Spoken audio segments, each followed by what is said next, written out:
My friends, we're going to move now into a time of meditation, prayer. And this prayer meditation that you hear this morning, it was written by Jack Kornfield, who's a Buddhist practitioner.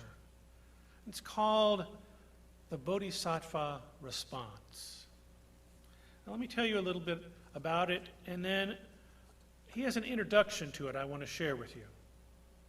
So I had a meditation set up for this morning, and then I woke up and I was going through my Twitter feed and my Facebook and all kinds of things as I normally do in the morning just to kind of catch up on things. And many of my colleagues had written that this particular meditation really touched them when they read it. And so I read it through and I thought, this really speaks to what I want to say to all of you and for all of you to think about this morning. Let me start with his introduction. He says, "Dear friends, we have a choice. Epidemics like earthquakes, tornadoes, floods are part of the cycle of this planet. How do we respond? With greed, hatred, fear, ignorance? Well, this only brings more suffering. How about with generosity, clarity, steadiness, and love? This is a time for love. Time for bodhisattvas. In the Buddhist teachings, the bodhisattva is someone who vows to alleviate suffering and bring blessings under any circumstances. A bodhisattva chooses to live with dignity and courage and radiates compassion for all, no matter where they find themselves. And this isn't a metaphor, this is real. As bodhisattvas, we're now asked to hold a certain measure of the tragedy of this world and respond to it with love. The bodhisattva path is before us. The beautiful thing is, we can see bodhisattvas all around us now. We see them in the singing from balconies to those shut inside. We see them in young neighbors caring for their elders that live nearby. We see it in the brave healthcare workers and the unheralded ones who stock their shelves for us on the grocery stores. My friends, what he's speaking to is that we can all be bodhisattvas. We can all be on the bodhisattva path. And with that in mind, I'd like us now to move into a time of prayer or meditation. We each have our own way of entering that space. You might take a deep breath.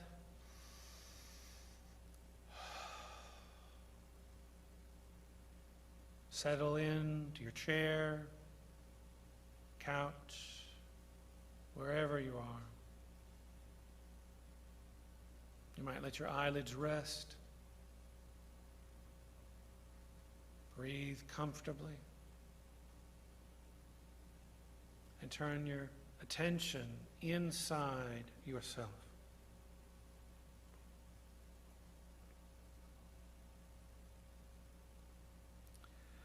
Today we ask, what can I do? My friends, what can we do?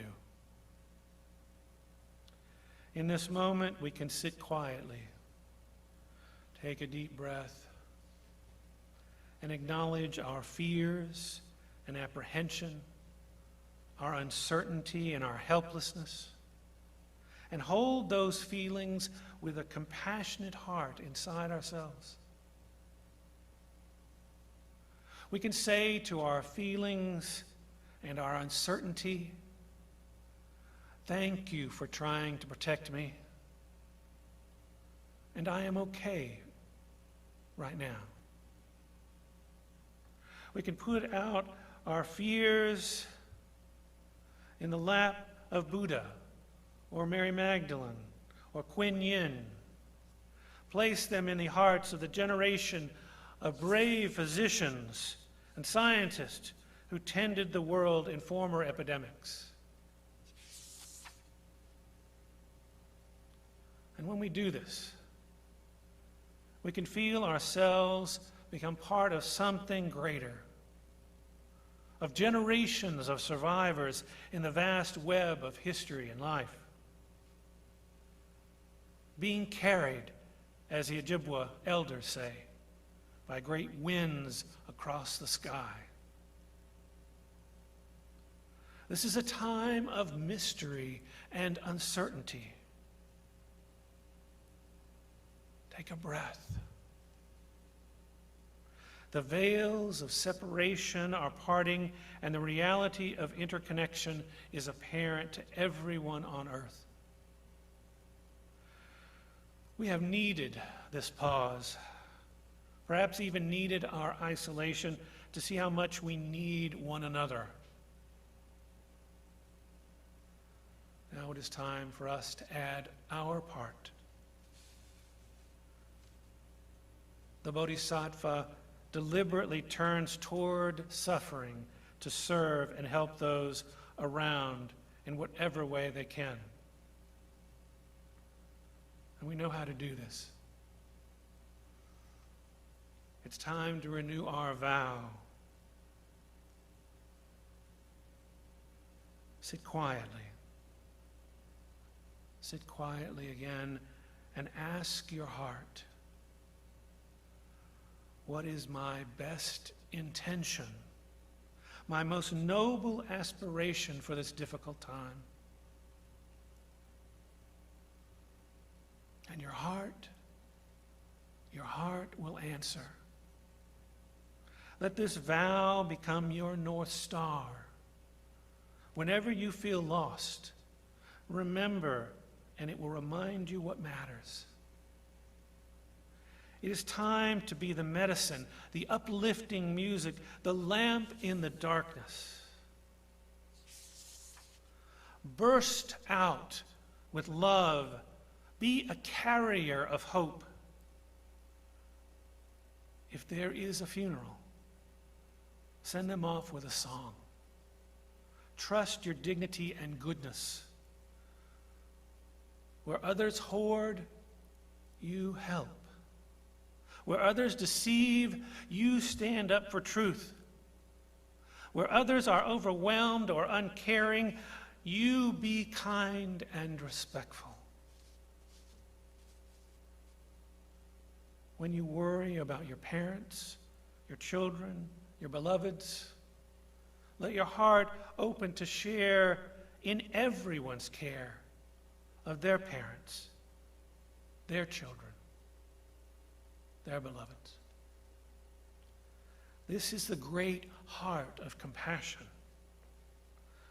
The Bodhisattva directs compassion toward everyone, those who are suffering and vulnerable, and those who are causing suffering.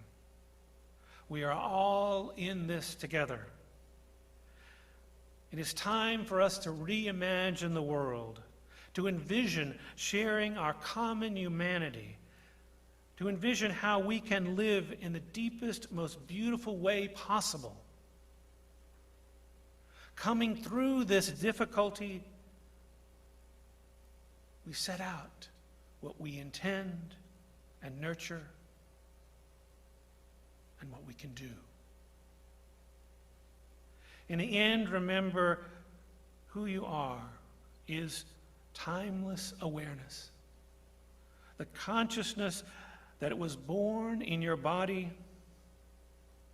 You were born a child of the Spirit, and even now you can turn toward that awareness and become the loving awareness that witnesses yourself reading and feeling and reflecting. When a baby is born, our first response is love. When a dear one dies, the hand we hold is a gesture of love. Timeless love and awareness are who we are. Trust it. Trust it, dear Bodhisattva. The world awaits your compassionate heart. Let us join in this task together.